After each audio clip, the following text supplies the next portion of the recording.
शंकर की आराधना करने से नवरात्र में शक्ति का बल बढ़ता।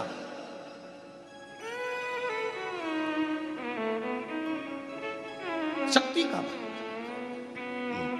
क्यों गुरुजी नवरात्र में शंकर जी की आराधना क्यों करना चाहिए? हमने कहा अगर माता रानी से जो मांगना है तुम्हें, अगर तुमने नवरात्र में शिव जी की आराधना करिए, शंकर की कथा सुनिए, शंकर की आराधना करिए, शिव स्तुति करिए, शंकर को एक लोटा जल चढ़ाया, मां आद्य शक्ति तुम्हारे पर कृपा करेगी। क्यों? क्योंकि जिस स्थान पर शिवलिंग रखा होता है और जो हस्त कमल है वो मां पार्वती जगत जननी दुर्गा भवानी है। जब हम जल चढ़ाते हैं मां आद्य शक्ति अम्बा जगदम्बा 64 योगिनियों पर वो जल चढ़ जाता है और जगत जननी नवरात्र में प्रसन्न हो जाती है। वो जल की इतनी महत्वता है। आद्य शक्ति को प्रसन्न करना है, नवरात्र में शिव जी को जल चढ़ाओ।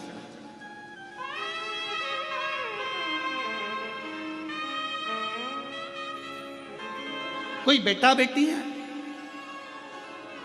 कोई एग्जाम दे रहे हैं, कंपटीशन एग्जाम में बैठ रहे हैं, सर्विस के लिए जा रहे हैं, नौकरी के लिए जा रहे हैं, नौकरी नहीं लग रही है, हम कहेंगे लाल पुष्प की पत्तियों को प्रत्येक किसी भी नवरात्रि के अंतर्गत 9 दिन का तुम नियम बना लो। जैसे कई माताओं का नियम रहता है, मेरा व्रत है, मैं दूध पर 1 गिलास दूध पर व्रत करूंगी, मैं नंगे पैर चलूंगी, मैं ये व्रत करूंगी, मैं वो व्रत करूंगी। मैं बेटा बेटियों से कहूंगा, नवयुवक बच्चों से कहूंगा, अगर आप कंपटीशन एग्जाम में बैठ रहे हो, अपनी पूरी मेहनत करो, पूरा परिश्रम करो, रात दिन एक करो और लगे रहो। और 9 दिन तक नवरात्रि में 9 लाल फूल की 9 पंखड़ियां या 9 कोई भी चावल लाल कलर में कर कुंकू में कर अगर माँ जगत जननी के मंदिर में नहीं जा सकते, माँ भीड़ रहे तो शिवलिंग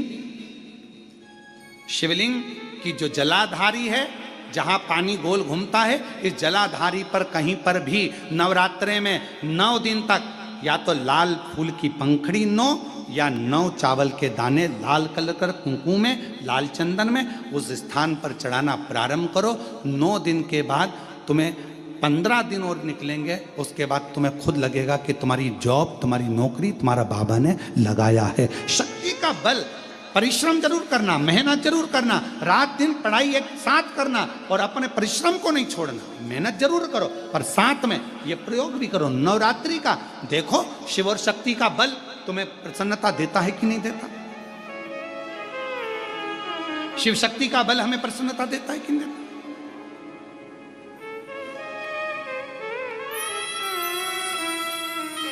अब कई लोग ऐसे होते हैं, हम नवरात्रि आई है, माता रानी को भज रहे हैं, जगत जननी दुर्गा भवानी को भज रहे हैं, पर शिव जी के मंदिर तक नहीं जा रहे, समय नहीं मिल रहा मंदिर जाने का, क्योंकि माता जी के मंदिर जाते हैं, माता जी को प्रणाम। अरे उस शंकर को पहले भजो, सवेरे उठते से ही पहला 1 लोटा जल शिव को, क्योंकि उसी के माँ जगत जननी हस्तकमल पर जल जाना जरूरी है। शंकर का चढ़ा वो हमें फल प्रदान करे, सुख दे, आनंद का।